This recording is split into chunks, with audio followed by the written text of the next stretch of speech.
man began his long walk up the crisp, short-cut grass. The day was perfect. 76 degrees and not a hint of rain in sight.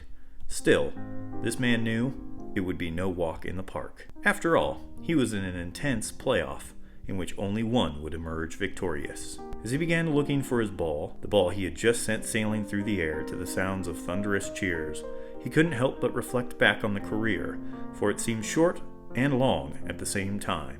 The fact that he was one of the most influential golfers of his time, a black man that advanced the game of golf more than any other, didn't really enter his mind. He had encountered many forms of racism, some more obvious than others.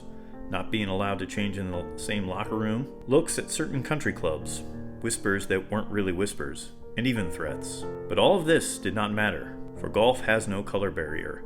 The lower score wins.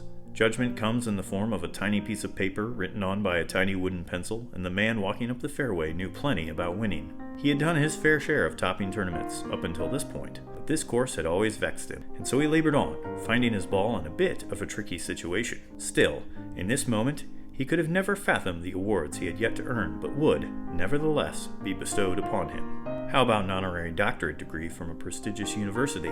If that wasn't enough, what about a Presidential Medal of Freedom? Advancing the societal position of minorities through his playing on tour? Well, that's pretty good. But with such highs, lows must also be experienced. Of course, you've probably heard about the drama that played out very publicly. This exposed parts of his life which he would have rather kept secret, and thrust his family, including his son Charlie, into the limelight. But back to the matter at hand. He stepped up to his ball, the 9-iron already selected and practiced.